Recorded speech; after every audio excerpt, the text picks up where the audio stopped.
Dewi, bukankah kau sudah meninggal? Baskara Wijoyo menahan napas. Di halaman vihara yang sunyi, seorang wanita berjubah biksuni menatapnya dalam diam. Bicaralah, apa yang sebenarnya terjadi? Hari itu, bukankah aku menerima guci abumu? Wanita itu hanya menundukkan kepala tanpa kata dan pada saat itu air mata yang lebih perih dari darah mengalir di pipi Baskara. Isteri yang telah ia makamkan 10 tahun lalu kini berdiri di hadapannya tanpa ekspresi sebagai seorang biksuni. Tekan tombol subscribe. Mari kita simak kisah yang mengharukan ini bersama-sama. Baskara Wijoyo kembali mendaki gunung seperti tahun-tahun sebelumnya. Jalan setapak yang sempit dan berliku menuju vihara telah menjadi bagian dari rutinitasnya. Setiap kali melintasi jalan ini, meskipun napasnya terengah-engah, ia tidak pernah menoleh ke belakang. Setiap kali musim ini tiba, aroma bunga Kamboja yang terbawa angin gunung sudah lebih dulu menyesakkan dadanya. Bahkan setelah 10 tahun kau masih memanggilku kemari, Dewi. Perlahan ia tiba di depan vihara, melepaskan sandalnya dan melintasi pelataran. Seperti biasa, ia berlutut di sudut kanan Dharmasala di antara para umat lainnya, lalu mengeluarkan mala dari sakunya. Setiap butir mala itu terasa seperti dosa yang telah ia kumpulkan selama 10 tahun. Dewi, aku datang lagi tahun ini. Seandainya saja aku tidak mengucapkan kata-kata itu. Seandainya pagi itu aku menahan diri. Mengingat hari itu selalu menyayat hatinya. Pagi itu, istrinya bangun lebih lambat dari biasanya dan terburu-buru menyiapkan bekal. Sekarang membentaknya, setiap kali selalu kesiangan, kau ini sadar atau tidak? Kata-kata terakhir yang ia lontarkan sambil membanting pintu adalah, jangan pernah muncul di hadapanku lagi. Ia tidak pernah menyangka bahawa itu akan menjadi salam perpisahan mereka. Siang harinya, istrinya mengalami kecelakaan. Jenazahnya tiba di rumah duka dalam kondisi yang sangat rusak hingga wajahnya pun tak bisa dikenali. Tanpa melihat jenazahnya, Baskara hanya diam menerima guci abu. Sejak saat itu, ia mengunjungi vihara ini setiap tahun diliputi rasa bersalah bahawa kata-katanya lah yang telah mendorong istrinya ke alam baka. Setelah selesai berdoa, angin sepoi-sepoi berembus dari koridor vihara. Di antara embusan angin itu, seorang biksuni berjalan pelan melintasi sisi bangunan. Seketika pandangan Baskara terpaku dan napasnya tertahan. Sandal jepit putih di bawah jubah coklatnya, bahu yang sedikit membungkuk dan kebiasaan memilin jari telunjuk dan jari tengahnya, itu Dewi. Seluruh darah di tubuhnya terasa mengalir terbalik. Ia mencoba bangkit tetapi langsung terduduk kembali. Jantungnya berdebar kencang. Tidak mungkin, aku pasti sudah gila. Bahkan bayangan orang pun kulihat seperti istriku. Ayah, kenapa? Ada yang sakit? Maya, putrinya yang duduk di sebelahnya, bertanya dengan cemas. Baskara perlahan menggeleng. Tidak, hanya saja biksuni itu sepertinya pernah ayah lihat. Maya menoleh sejenak ke arah biksuni itu, lalu mengerutkan kening. Aku baru pertama kali melihatnya, tapi anehnya, rasanya tidak asing. Hari itu adalah hari raya Waisak, jadi kebaktian berlangsung lebih lama. Lantunan parita dan aroma dupa memenuhi seluruh ruangan. Para bikhu bergantian memberikan ceramah singkat. Salah satu ucapan seorang bikhu menusuk telinganya. Seseorang akan semakin jelas saat kita mencoba melupakannya dan akan tiba-tiba muncul kembali saat kita fikir telah melupakannya. Itulah yang disebut jodoh, itulah karma. Mendengar itu, Baskara menjatuhkan malanya. Suara butiran yang jatuh ke lantai membuat suasana hening. Saat itulah biksuni itu menoleh dan menatapnya. Mata mereka bertemu. Tatapan biksuni itu anehnya begitu dalam dan tenang seperti tatapan istrinya. Tidak mungkin, kenapa matanya menatapku seperti ini? Tanpa bisa berkata apa-apa, ia hanya bisa memandangi biksuni itu yang perlahan berbalik dan menghilang di ujung koridor. Perjalanan pulang terasa menyiksa. Setibanya di rumah, ia membuka laci dan mengeluarkan foto lama Dewi.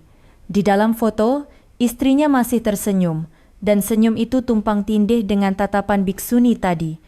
Tanpa sadar, ia membalik foto itu dan membaca tulisan di belakangnya. Mas Baskara, jangan membenciku. Aku akan selalu menunggumu di tempat yang sama. Membaca tulisan itu, Baskara memegangi dadanya dan terduduk di lantai. Benar, sejak hari itu, aku memang berhenti di tempat yang sama.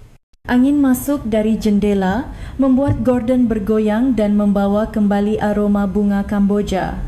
Bersama aroma itu, sebuah kenangan jelas muncul di benaknya. Sarapan terakhir yang disiapkan Dewi. Sayur lodeh, ikan goreng dan sambal terasi yang diletakkan di ujung piring.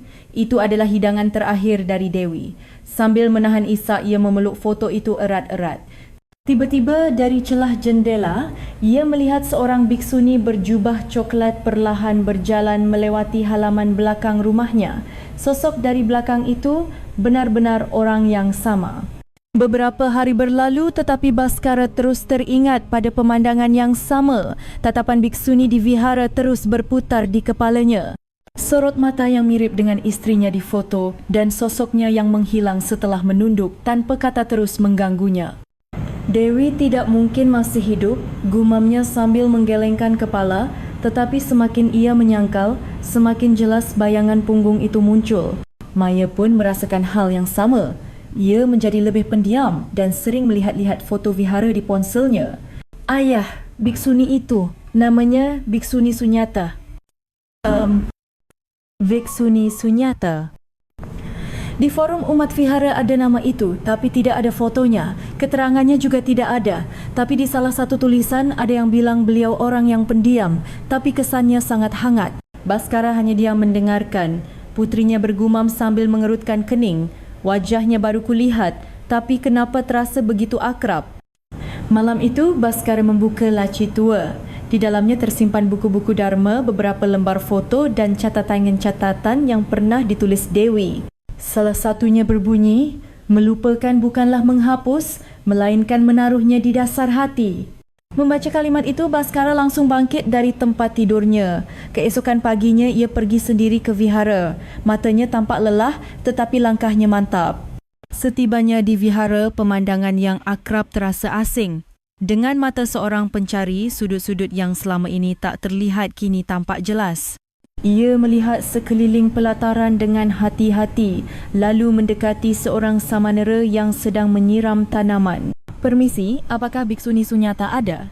Samanera itu berhenti menyiram dan mengangkat kepala. Biksuni Sunyata ada di kuti dalam. Umat umum tidak diizinkan masuk. Saya hanya ingin menyapa. Saat kebaktian tempoh hari, tatapan beliau begitu menenangkan hati. Samanera itu tersenyum tipis. Semua orang berkata begitu. Beliau tidak banyak bicara, tetapi rasanya seperti beliau mendengarkan segalanya. Kata-kata itu terasa aneh di hati Baskara. Dewi juga seperti itu. Dia lebih banyak mendengarkan mataku daripada kata-kataku. Ia kembali ke Dharmasala dan duduk dalam diam. Saat hendak berdoa, ia tak sengaja mengangkat piring saji di sebelahnya. Di dalamnya ada urap sayur dan aromanya seketika membangkitkan sebuah kenangan. Aroma ini. Ia mendekatkan piring itu ke hidungnya. Urap dengan parutan kelapa berbumbu kencur dan sedikit garam. Itu adalah lauk yang paling sering dibuat Dewi semasa hidupnya dan merupakan masakan favorit Maya yang disebutnya rasa masakan ibu. Tiba-tiba seseorang membuka pintu dengan pelan. Itu adalah biksuni yang sama. Baskara mengangkat kepala dan biksuni itu berhenti sejenak di ambang pintu, menatapnya.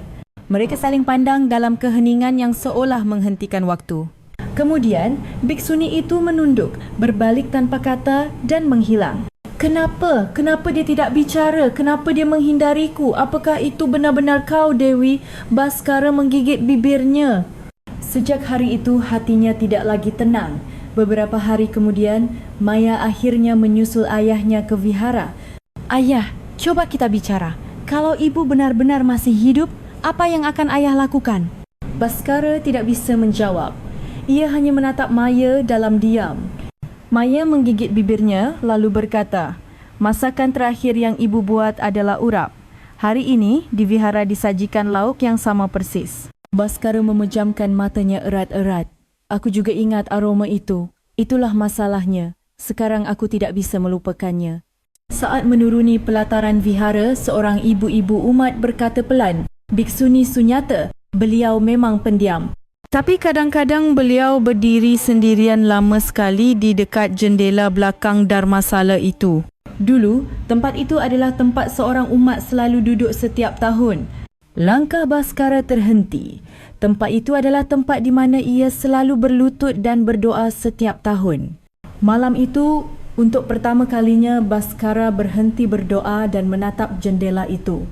Di jendela kosong tanpa cahaya itu, apakah ada seseorang di sana? Apakah dia diam-diam memandangiku setiap tahun? Seketika, ia berlutut dan menjatuhkan malanya ke lantai. Suara kecil itu pun terasa mengguncang dadanya. Sejak hari itu, aroma bunga Kamboja terasa berbeza bagi Baskara. Setiap kali menciumnya, bayangan punggung Dewi saat terakhir kali berdiri di dapur muncul di benaknya. Tangannya yang diam-diam memotong sayuran, bahunya yang bergetar tanpa suara dan wajahnya saat terakhir kali menoleh. Terakhir kali aku melihatnya adalah saat punggungnya membelakangiku. Ia terus dihantui oleh kenangan hari itu. Lalu sebuah ingatan menusuk hatinya. Setelah kecelakaan, saat membereskan barang-barang Dewi, ada satu benda yang lama tak bisa ia lepaskan, sapu tangan yang selalu dibawa Dewi. Baskara mengambil sapu tangan itu dan kembali ke vihara. Kali ini ia menuju ke jalan setapak di belakang vihara yang jarang dilalui umat. Setelah berjalan menembus semak-semak, ia tiba di halaman belakang yang memiliki sebuah kolam kecil. Di sana, ia menemukan selembar kain kekuningan tergantung di jemuran.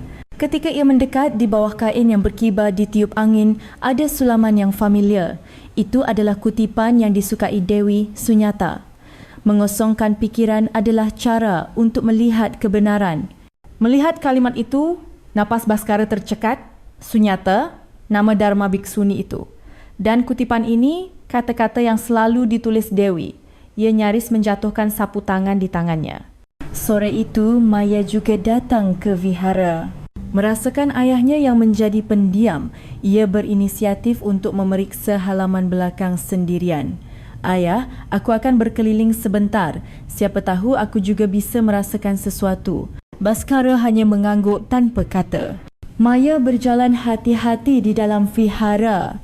Secara kebetulan, ia melihat Bhiksuni Sunyata duduk sendirian sambil memegang cangkir teh melalui celah pintu kantor kecil vihara. Pemandangan itu terasa sangat akrab, mirip dengan ibunya yang sering duduk sendirian saat ia kecil. Cara memegang cangkir dengan tangan kanan, tangan kiri di atas lutut, mencium aroma teh sebelum diminum dan memejamkan mata. Semua kebiasaan itu, ibu, tidak mungkin. Tiba-tiba matanya terasa panas. Saat itu, Bhiksuni Sunyata perlahan menoleh ke arah pintu. Mata mereka bertemu sejenak. Tanpa berkata apa-apa, Bhiksuni itu perlahan menunduk dan kembali mengangkat cangkir tehnya. Tindakannya seolah berkata, "Bukan, aku bukan orang yang kau kenal." Malam itu, Maya duduk bersama ayahnya di sebuah warung kopi dan berkata pelan, "Ayah, aku melihatnya, Bhiksuni Sunyata." Ya, ayah juga menemukan jejaknya hari ini. Hak apa? Baskara mengeluarkan sapu tangan dari sakunya. Kutipan ini, kalimat yang selalu ditulis ibumu, sekarang tergantung di jemuran belakang vihara. Maya menatap sapu tangan itu, lalu menutup mulutnya. Tulisan tangan ibu, ini benar tulisan tangan ibu. Jadi, ibu benar-benar masih hidup? Baskara tidak menjawab. Ia hanya mengatukkan bibirnya rapat-rapat dan melipat kembali sapu tangan itu. Beberapa hari kemudian, Maya pergi ke vihara sendirian. Kali ini, ia bertekad untuk menemui Bhiksuni Sunyata secara langsung. Ia menunggu di depan kantor dan begitu Bhiksuni itu keluar, ia langsung menghalanginya. "Bhiksuni, sebentar. Pertanyaan saya mungkin aneh, tapi apakah anda kenal saya?" Bhiksuni Sunyata menatapnya dalam diam, lalu perlahan menggeleng. "Tidak mungkin. Saya baru pertama kali bertemu anda." Namun, suaranya sedikit bergetar dan ujung jarinya tampak gemetar. Maya mendekat selangkah sambil terisak. "Anda ibu kan? Kenapa anda begini? Kenapa tidak berkata apa-apa?" Mendengar itu, Bhiksuni itu kembali memalingkan wajah dan berjalan pergi tanpa kata. Melihat punggungnya yang menjauh, Maya terduduk lemas. "Kenapa tidak menoleh? Kalau anda ibu, ibu pasti akan menoleh." Saat itu, biksuni itu berhenti sejenak, tetapi akhirnya tidak menoleh. Angin sepoi-sepoi berembus di belakang Maya dan beberapa kelopak bunga Kamboja berguguran, seolah-olah berkata, belum saatnya. Ibu mungkin benar-benar masih hidup. Setelah mengatakan itu, Maya hampir tidak bisa tidur selama beberapa hari. Bahkan saat berbicara dengan ayahnya, pandangannya sering kosong. Setiap kali ia menoleh, tampak jelas ia sedang menahan tangis. Tapi ayah, tidakkah ini aneh? Kenapa waktu itu kita tidak memeriksa jenazahnya secara langsung? Ingat tidak? Baskara terdiam lama lalu mengangguk pelan. Ya, jenazahnya langsung dibawa untuk kremasi. Polisi hanya mengatakan, itu jenazah dari mobil yang terbakar. Kau juga sedang menangis. Dan aku saat itu, Baskara berhenti. Ekspresinya seolah ada sesuatu yang tersangkut di tenggorokannya. Melihat ayahnya gemetar saat memegang cangkir teh, Maya berkata, ayah takut kan? Ya, sebenarnya hari itu aku tidak melihat jenazahnya. Bukan tidak bisa, tapi tidak mau. Ia menutupi wajahnya dengan kedua tangan. Karena kata-kata terakhir yang kuucapkan, aku tidak sanggup melihat wajah ibumu. Maya meletakkan tangannya di atas tangan ayahnya. Kita harus melihatnya sekarang, ayah. Setidaknya catatannya. Keesokan paginya, ia mulai menghubungi kantor polisi, kantor catatan sipil dan rumah duka yang menangani kecelakaan saat itu. Akhirnya, di arsip kantor catatan sipil, ia berhasil mendapatkan izin untuk melihat data korban kecelakaan lalu lintas bulan September 2014. Di antara tumpukan dokumen, selembar kertas tua yang menguning muncul. Nama, Dewi Lestari. Penyebab kematian. Jenazah ditemukan di dalam kendaraan yang terbakar. Identifikasi berdasarkan posisi di kursi pengemudi dan kesaksian saksi mata. Ruang verifikasi keluarga X. Prosedur pemakaman. Permohonan kremasi sebagai jenazah tanpa ahli waris. Maya menggenggam kertas itu erat-erat dan memejamkan mata. Tanpa ahli waris, ibu dianggap tidak punya keluarga. Ia segera pergi ke rumah duka. Petugas yang menangani kremasi saat itu sudah lama pensiun, tetapi untungnya seorang pegawai senior masih bekerja di sana. Tahun 2014 ya? Waktu itu ada beberapa jenazah korban kecelakaan. Pegawai itu mengeluarkan sebuah buku besar yang sudah usang. Ini dia, Dewi Lestari, kebakaran mobil. Di sini tertulis wajahnya rusak total. Maya bertanya dengan hati-hati.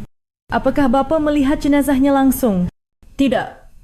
Saya tidak bertugas hari itu. Tapi ku dengar, polisi datang. Tapi prosesnya dilakukan tanpa verifikasi keluarga. Katanya situasinya mendesak. Bagaimana dengan izin kremasinya? Ini dia. Dinyatakan sebagai jenazah tanpa identitas.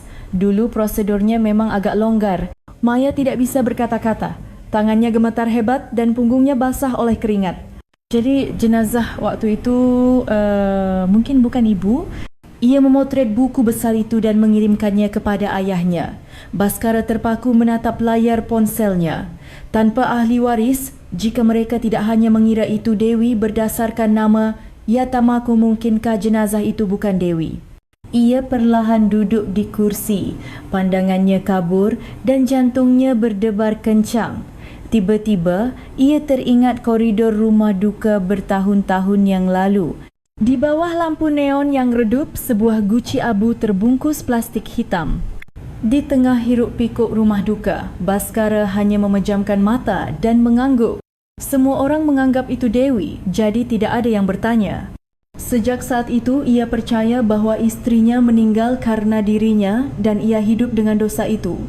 Tetapi, jika itu tidak benar, jika jenazah hari itu adalah orang lain, seketika ia merasakan kengerian karena dosanya kehilangan bentuk. Ia hidup sebagai pendosa, tetapi kini dosa itu pun bisa jadi palsu. Baskara berlutut di tempat itu. Dari kejauhan, Maya melihat punggung ayahnya dan mendengar gumamannya. Jika itu bukan dosaku, lalu selama ini kepada siapa aku memohon ampun? Kata-kata itu terdengar seperti jeritan seseorang yang selama ini bersujud di depan makam kosong.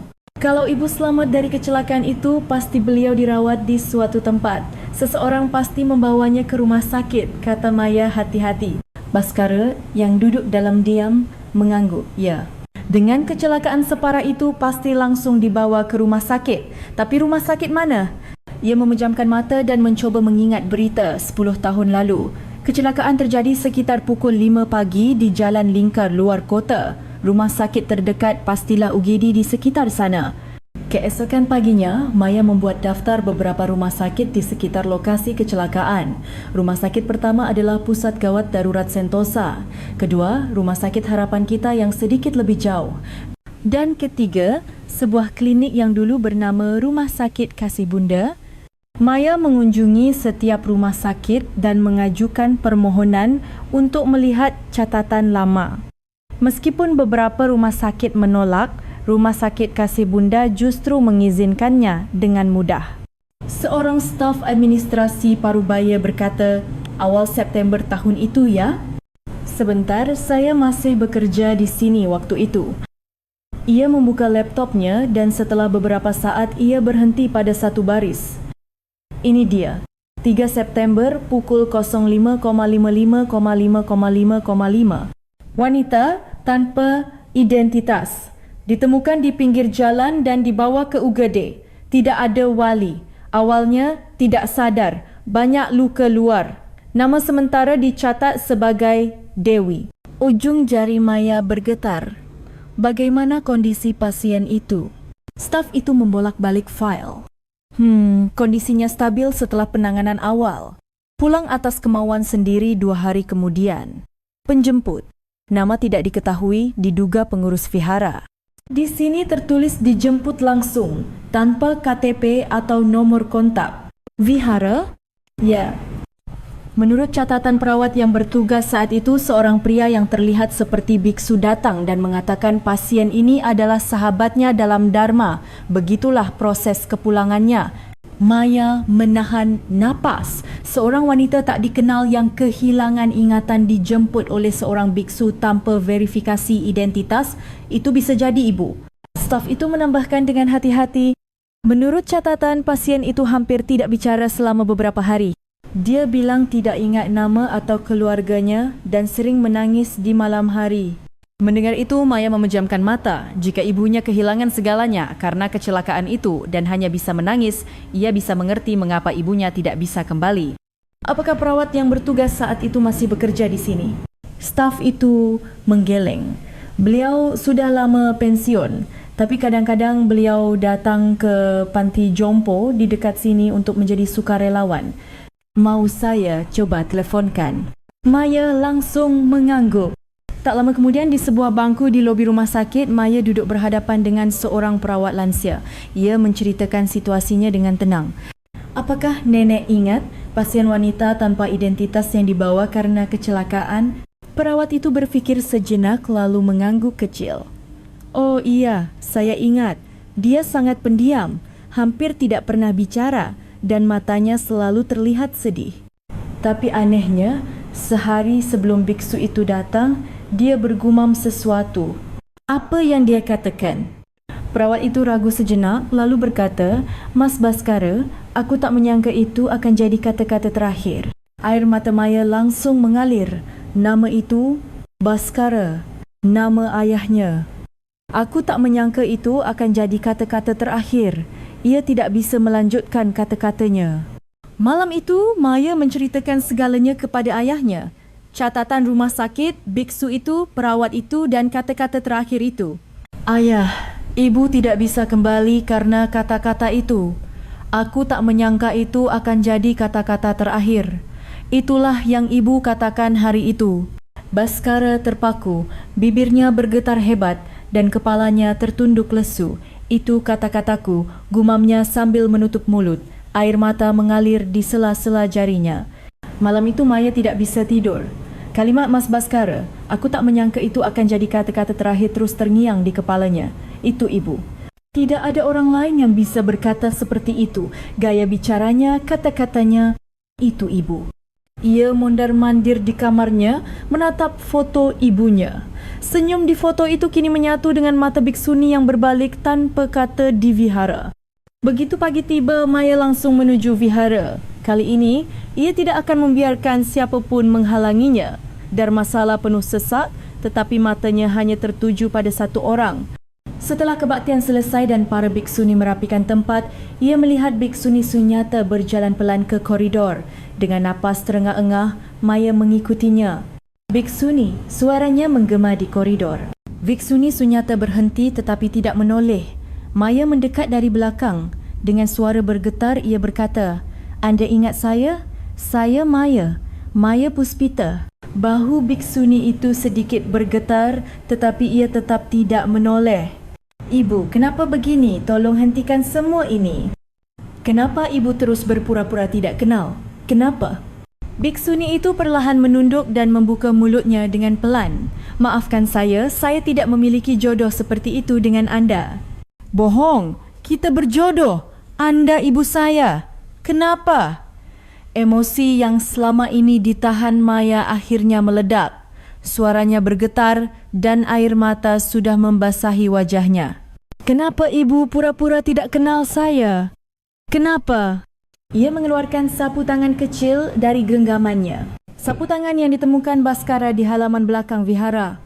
Di atasnya, dengan tulisan tangan yang selalu digunakan ibunya, tertulis, "Ketika hati menanggung dosa, kata-kata akan pergi, mata akan terluka dan nama tak akan tersisa." Ini tulisan ibu, ini kata-kata ibu. Dulu ibu sering menulis surat seperti ini di bekal makananku. Akhirnya, biksuni itu perlahan menoleh. Wajahnya basah oleh air mata, namun ia menambahkan satu kalimat lagi. "Ibu, kenapa ibu meninggalkanku?" Mendengar itu, air mata biksuni itu jatuh. Ia mundur selangkah. "Karena hari itu ayahmu telah membuangku." Kata-kata itu menusuk seperti jarum. Kata-kata itu membunuhku. Aku tak menyangka itu akan jadi kata-kata terakhir. Maya tidak tahan lagi dan terduduk di lantai. Ia mengangkat kepala dan menatap biksuni itu lagi. "Lalu kenapa sekarang begini? Kenapa muncul lagi? Kenapa ada di vihara? Kenapa membuatku sakit lagi seperti ini?" Biksuni itu mundur selangkah lagi. Kini punggungnya benar-benar membelakangi Maya. Ia berbisik lirih, "Kau sudah dewasa sekarang. Aku tidak pantas menjadi seorang ibu." Dengan kata-kata itu, ia menghilang ke jalan setapak di belakang. Langkahnya ragu, tetapi tidak berhenti. Maya, dengan wajah basah oleh air mata, hanya bisa menatap punggungnya. Punggung itu seolah berkata, "Bukannya aku tidak mengingatmu, tapi karena kau terlalu jelas dalam ingatanku, aku harus melarikan diri." Malam itu Baskara duduk sendirian di halaman. Setelah mendengar cerita putrinya, ia terdiam seolah kehilangan kata-kata. "Jadi dia menyimpan kata-kataku di hatinya selama 10 tahun. Gumamnya. Tiba-tiba, selembar kertas tua jatuh dari laci. Memo terakhir yang ditinggalkan istrinya 10 tahun lalu. Ikatan batin tidak bisa dihapus dengan kata-kata. Terkadang, kata lebih tajam dari pedang. Kata-kata itu kini menusuk jantungnya. Baskara duduk di halaman sampai larut malam. Ia terus gemetar, berulang kali mengeluarkan sebatang rokok lalu memasukkannya kembali. Keesokan harinya, sebuah pesan datang dari vihara. "Kepala vihara ingin bertemu dengan anda." Setelah ragu sejenak, Baskara akhirnya mengangguk. Sore itu, ia memasuki sebuah ruangan kecil. Kepala vihara menyambutnya dengan wajah tenang seperti biasa. "Bapa Baskara, 10 tahun adalah waktu yang panjang sekaligus singkat." Baskara tidak membuka mulut, hanya menatap cangkir teh di atas meja. Setelah hening sejenak, kepala vihara berkata, "Beliau, Biksuni Sunyata, saat pertama kali datang ke vihara ini, beliau tidak punya nama." Mata Baskara sedikit bergetar. "Awalnya kami memanggilnya Biksuni Diam. Sepanjang hari beliau tidak bicara. Terkadang beliau berjalan semalaman di halaman, terkadang hanya berdiri memegang sapu di sudut dapur. Bahkan saat turun salju, beliau berdiri tanpa alas kaki di halaman, hanya menatap langit meskipun kakinya membeku." Mendengar itu, hati Baskara terasa dingin. Saya ingat hari pertama beliau bicara. Saat itu musim dingin dan salju turun dengan lebat. Sambil menyalakan dupa kecil di bawah altar, beliau berkata, "Sampai dupa ini habis terbakar, aku harus menanggung dosa ini." Dosa apa? Baskara akhirnya bertanya. Kepala vihara sedikit mengerutkan kening. Itu bapa pasti lebih tahu sekarang. Seketika, Baskara merasa tidak bisa bernapas. Kami tidak tahu kecelakaan apa yang menimpanya hingga beliau tiba di sini. Tapi beberapa hari setelah kedatangannya, beliau terus memanggil sebuah nama. Nama siapa? Kepala vihara menyatukan kedua tangannya. Baskara, Mas Baskara, begitu. Nama itu, namanya sendiri. Baskara menundukkan kepalanya dalam-dalam.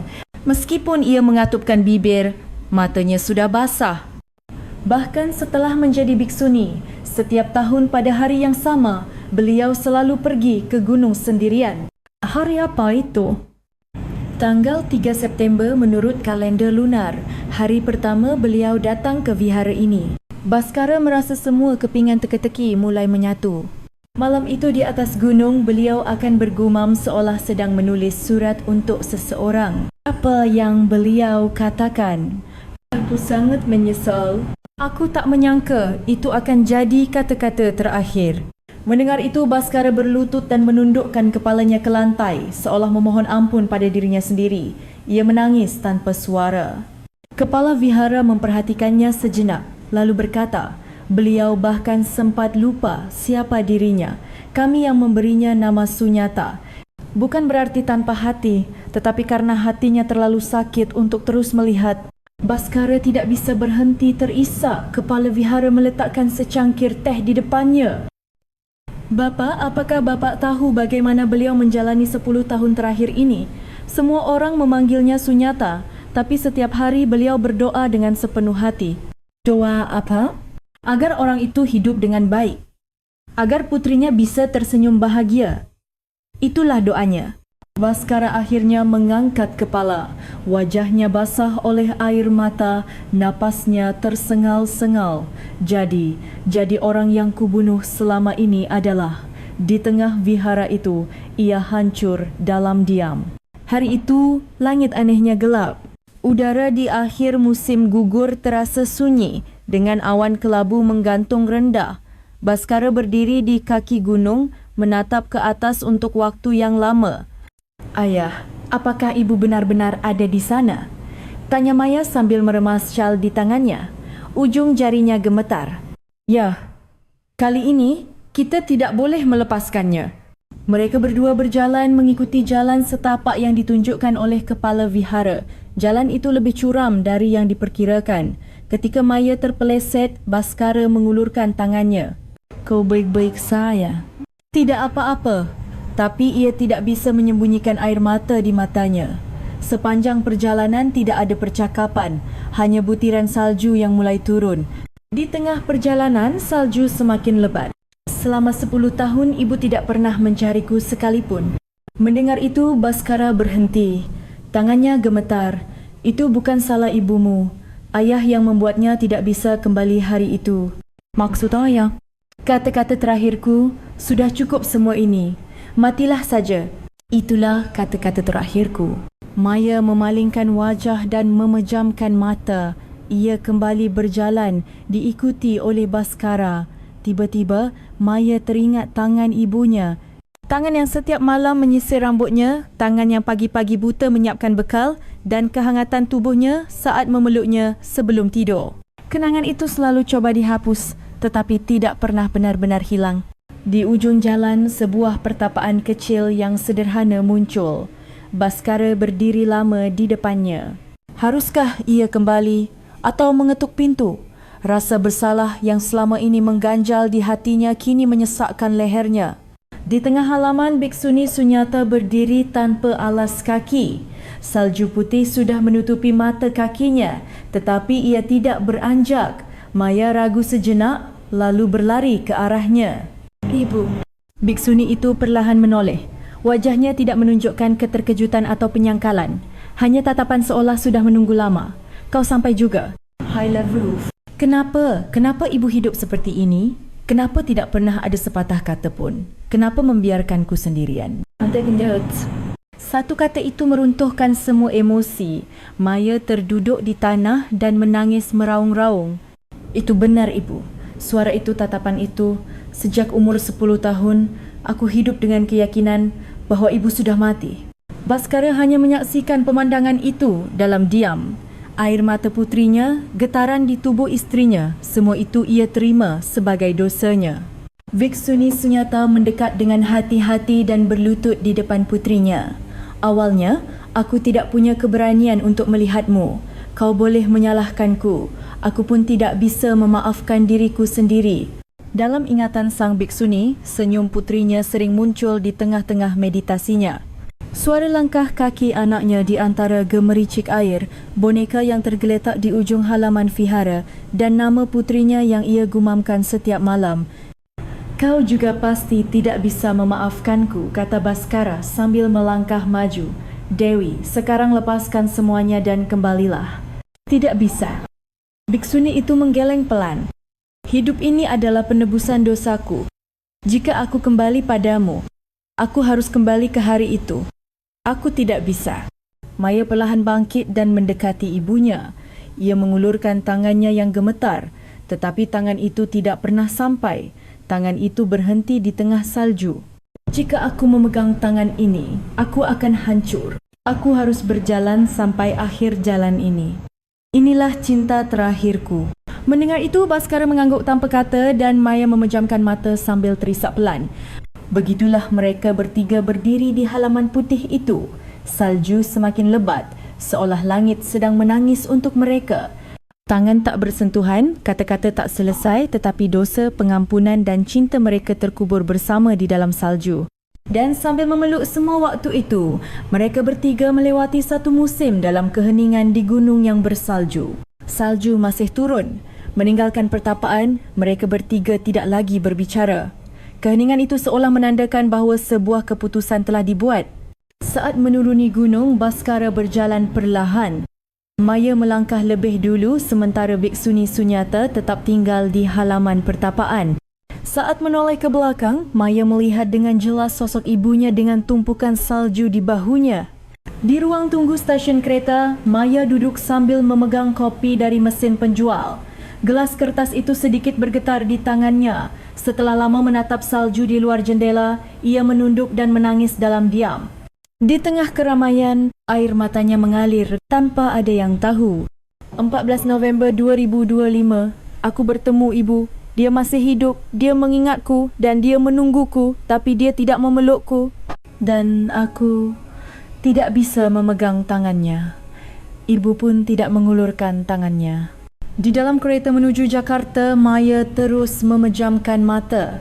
Suara ibunya kembali terngiang, begitu pula sentuhan tangannya saat menyiapkan sarapan di masa kecil. Hatinya campur aduk antara kenyataan dan mimpi.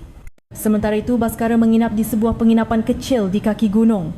Malam itu, ia berjalan sendirian dan menatap cahaya samar dari pertapaan di kejauhan. Cahaya itu seperti lentera terakhir di jalan setapak yang pernah ia daki bersama Dewi. Kalau naik ke sini, langit jadi lebih dekat, kata Dewi sambil tersenyum saat itu. Hari itu musim semi dan bunga azalea bermekaran. Sambil membuka kotak bekal, Baskara berkata, "Aku rasa aku tidak bisa hidup tanpamu." Dewi tidak menjawab, hanya meletakkan sehelai kelopak bunga di tangannya. Sentuhan dan kehangatan kelopak bunga itu kini kembali terasa bersama air mata. Saat itu, Biksuni Sunyata duduk dalam diam di dalam pertapaan. Di depan lilin, ia menyatukan kedua tangannya di atas lutut dan memejamkan mata. Kemudian, ia membuka pintu sedikit dan menatap keluar. Salju telah menutupi seluruh halaman. Kenapa aku begitu ingin memegang tangan putriku? Karena aku takut akan hancur jika melepaskannya. Ternyata aku belum sepenuhnya mengosongkan diri. Aku bertahan dengan nama seorang pertapa, tetapi aku tidak bisa membuang kenyataan bahawa aku adalah seorang ibu. Malam itu setibanya di rumah, Maya membereskan barang-barang ibunya. Saat mengeluarkan album foto tua dari laci, ia menemukan tulisan tangan di belakang salah satu foto. Maya, setiap ulang tahunmu ibu merindukanmu. Ibu ini telah menjadi orang yang tidak bisa memberikan apa-apa untukmu, tetapi di dalam hati tidak pernah sedetik pun ibu melepaskanmu. Membaca tulisan itu, Maya terduduk di lantai dan terisak. Ia tidak bisa menangis keras, hanya menggigit bibir dalam keheningan yang menyesakkan. Keesokan paginya, Baskara pergi ke rumah sakit. Doktor berkata dengan hati-hati, bahkan dengan operasi, kami tidak bisa menjamin hasilnya. Setelah terdiam lama, Baskara mengangguk. Beri saya sedikit waktu. Saat keluar dari lobi rumah sakit, Baskara memegangi dadanya. Napasnya semakin sesak dan ujung jarinya terasa dingin, tetapi senyum tipis justru terukir di wajahnya. Sekarang aku tahu di mana seharusnya aku berada. Sore itu, Baskara mengemasi sebuah tas kecil dan kembali mendaki gunung. Langkahnya lambat, tetapi lebih mantap dari sebelumnya, seperti seseorang yang akan menemui cinta lamanya. Baskara mendaki perlahan. Napasnya terengah-engah dan kakinya gemetar, tetapi ia tidak berhenti. Di dalam tas kain usangnya ada sarung tangan wol yang pernah dirajut Dewi dan satu-satunya foto keluarga mereka. Dwi, aku datang. Kali ini, aku benar-benar datang untuk berdiri di hadapanmu dengan tulus, untuk memohon ampun atas semua kebencianku dan hari-hari di mana aku mencoba melepaskanmu. Ketika ia tiba di halaman pertapaan, dunia terasa hening.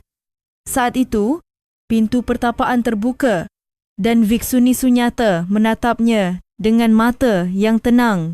Di tengah salju putih, hanya tatapan mereka yang bergetar. Bolehkah aku masuk? Suara Baskara terbawa angin.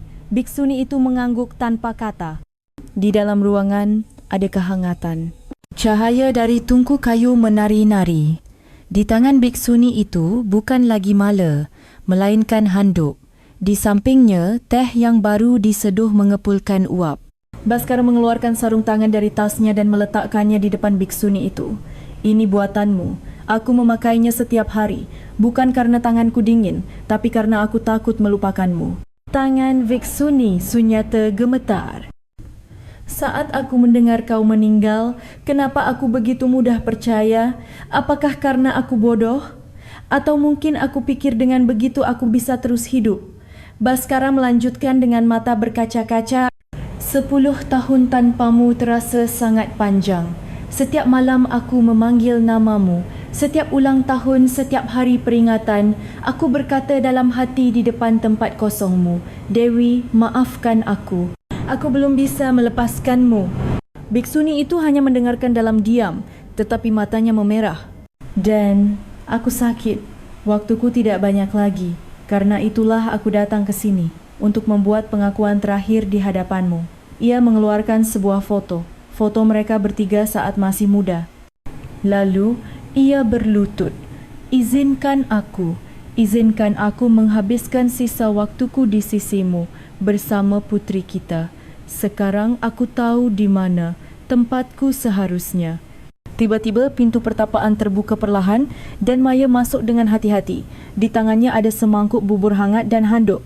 Ayah, makanlah sedikit. Ibu juga. Baskara dan Biksuni Sunyata serentak mengangkat kepala. Mereka duduk berdampingan di depan tungku. Selama makan bubur tidak ada percakapan, tetapi ada kedamaian yang mengalir di antara mereka. Malam itu Maya menceritakan kisah masa kecilnya di samping ayahnya dan Viksuni Sunyata meskipun tidak banyak bicara dengan lembut menyentuh bahunya. Sentuhan kecil itu membuat air mata kembali menggenang di mata Baskara. Keesokan paginya, Baskara mengembuskan napas terakhirnya dalam tidur. Tangannya menggenggam erat sarung tangan wol dan senyum tipis tersisa di bibirnya. Putri dan istrinya duduk di kedua sisinya dan sinar matahari pagi menerangi punggung mereka dengan hangat. Pertapaan kecil di gunung itu. Bagi seseorang, itu adalah akhir dari penderitaan. Bagi yang lain, awal dari cinta. Dan bagi yang lain lagi, tempat pengampunan terakhir. Salju perlahan berhenti dan cinta yang tertinggal di sana menumpuk dalam diam seperti salju yang tak akan mencair. Pemakaman Baskara diadakan secara sederhana di dekat pertapaan. Diiringi lantunan parita para biksu, tubuhnya disemayamkan dalam keheningan. Biksuni Sunyata menunduk dan berdoa dalam diam untuk waktu yang lama. Di tangannya, sarung tangan wol itu masih tergenggam erat. Maya berlutut, menatap ayahnya. Ayah, jadi selama ini ayah menahan sakit sendirian? Beberapa hari kemudian, Maya kembali ke pertapaan. Biksuni itu sedang menyapu halaman seperti biasa. Mendengar kata itu, tangan biksuni itu berhenti. Ia perlahan menoleh dan Maya tersenyum tipis. Bolehkah aku tinggal di sini sekarang? Biksuni itu menatapnya lama lalu mengangguk kecil. Tatapannya seolah berkata, tidak apa-apa, sekarang kau boleh melepaskannya. Sejak hari itu, Maya membantu ibunya di pertapaan. Membelah kayu, memasak dan sesekali duduk di halaman, memandangi jalan yang pernah dilalui ayahnya. Suatu hari, Maya mengeluarkan barang-barang peninggalan ayahnya. Di dalam foto mereka bertiga masih tersenyum. Ia menyelipkan secari kertas kecil di sana. Ayah, terima kasih, sekarang aku akhirnya bisa memegang tangan ibu dan aku akan hidup dengan baik. Bukan lagi sendirian, tapi bertiga. Suatu hari, seorang biksu tua mengunjungi pertapaan. Ia duduk berhadapan dengan Biksuni Sunyata, minum teh dalam diam, lalu berkata, anda sudah boleh turun sekarang. Biksuni Sunyata meletakkan cangkirnya dan menunduk. Saya masih harus berada di sini sedikit lebih lama. Masih banyak cerita yang belum saya bagi dengan anak ini. Biksu tua itu mengangguk dengan penuh hormat. Malam itu, Maya bercerita tentang ekspresi terakhir ayahnya. Beliau tersenyum benar-benar damai, karena tangan ibu ada di sampingnya. Biksuni Sunyata hanya mendengarkan, tetapi matanya kembali basah. Ibu ingat waktu aku kecil, aku sering tidur di pangkuan ibu dan tangan ibu selalu mengelus kepalaku. Aku tidak pernah menyangka bisa memegang tangan itu lagi. Biksuni Sunyata dengan lembut memegang tangan Maya. Saat itu tatapan mereka bertemu dengan hangat dan luka serta perpisahan yang panjang mulai mencair. Rumah di Jakarta masih sama. Di atas meja ada sebuah memo yang ditinggalkan ayahnya. Sisa waktu ini adalah milik kalian berdua. Saling jagalah. Itulah harapan terakhir ayah. Maya memegang memo itu dan memejamkan mata. Malam itu, di kamar ayahnya, ia membuka jendela dan menatap langit malam. Satu bintang bersinar sangat terang. Ayah, selamat jalan. Kami akan hidup dengan baik di sini. Ia menutup jendela sambil tersenyum tipis. Salju telah berhenti. Pada hari ketika langit biru akhirnya muncul, Maya bergumam, Ibu, hari ini peringatan kematian ayah, kan? Kita siapkan bersama. Mereka berdua masuk ke dapur, menyiapkan sayuran, memasak sup, dan memasukkan nasi ke dalam kotak bekal dari kaleng yang sudah usang, sama seperti yang pernah dibawa Baskara. Isinya bukan hanya makanan, tetapi kerinduan dan cinta. Sore itu, mereka berdiri berdampingan di depan nisan sederhana Baskara. Maya membuka bekal dan meletakkan setangkai bunga kecil di atasnya. Ayah, kami baik-baik saja. Aku dan ibu makan bersama dan kami bercerita setiap malam. Biksuni Sunyata hanya menyatukan kedua tangan dan berdoa dalam diam. Saat membuka mata, senyum tipis tersungging di bibirnya. Malam itu, Maya menemukan sebuah buku catatan tua di antara barang-barang ayahnya. Surat-surat yang tak terkirim untuk Dewi. Ia membuka halaman pertama dengan tangan gemetar. Dewi, hari pertama kau pergi, aku tidak merasakan apa-apa. Kupikir jantungku berhenti. Hari berikutnya, aku menangis sambil memeluk Maya. Dia terus mencari ibunya dan tangisannya terdengar seperti dosaku. Aku juga menyalahkanmu. Kenapa kau meninggalkanku sendirian? Tapi suatu hari, aku mulai takut. Jangan-jangan bukan kau yang pergi, tapi aku yang mendorongmu. Karena itu, saat aku dengar kau menjadi biksuni, awalnya aku marah, lalu tanpa sadar aku tersenyum. Itu sangat mirip denganmu. Keputusan itu pasti kau ambil untuk menyelamatkan dirimu sendiri, lebih dari untukku atau Maya.